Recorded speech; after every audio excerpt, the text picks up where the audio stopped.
Doctor approved.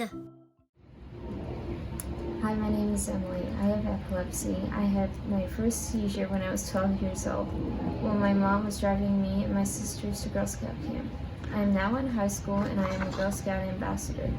As part of my Gold Award project, I have been working to bring more awareness to epilepsy and help other people who have it like me.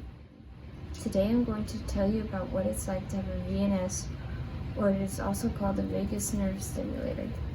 I got the VNS because my seizures were really bad. I had already tried 4 different kinds of medicines, but it didn't work. My doctors decided I needed to have one after I stayed a couple days in the epilepsy monitoring unit, and I had an EEG. I got my VNS in 2019. The day I was going to have my surgery, I couldn't eat anything after supper the night before. That part was a little hard since my surgery wasn't until the next afternoon. The nurses and doctors were all very nice before my surgery. They gave me a bear with a VNS to cheer me up and to show me what a VNS looks like. As you can see, it isn't that large. Before my surgery, they let me choose a special scent for the anesthesia they were going to give me. I selected root beer. It did make me feel more calm smelling root beer coming into the mask when I was on my way to the operating room. After that, I fell asleep for the surgery.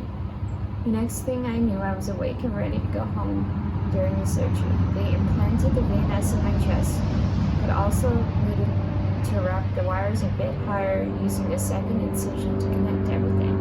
I remember being very tired after I woke up and ready to go home. I do not remember being in any pain, just really tired. Even though I got a VNS, I still need to take my medications. My VNS goes off every minute and a half for maybe 30 seconds. This is what mine does, but yours might be different. My voice turns into a whisper when my VNS is going off. If I want to do a speech, I have to take the magnet over my VNS. Not everyone's voice is affected by a VNS. Mine just happens to be. When you go home, they give you instructions about your VNS. They tell you not to get the bandage wet. They tell you to check to make sure you don't have a rash.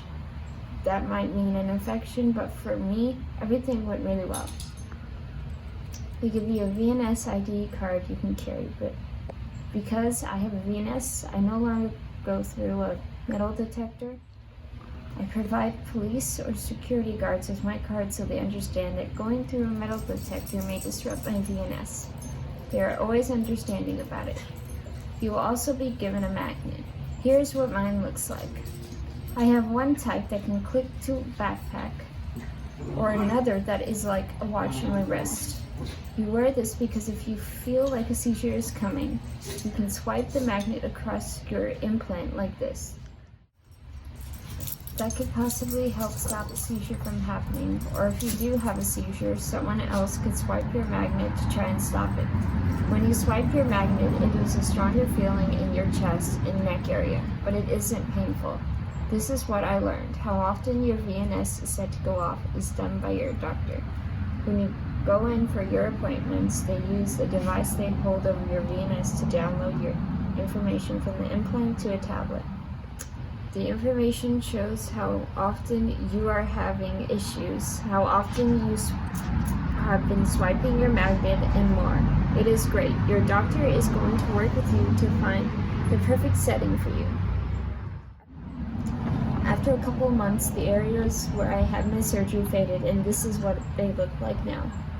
Most people don't even realize I have one, but sometimes ask when my voice drops down to a whisper.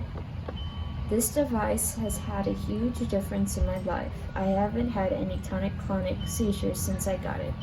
I hope you learned something today, and if you have questions, talk to your doctor. They want to help, and just remember, you are not in this alone.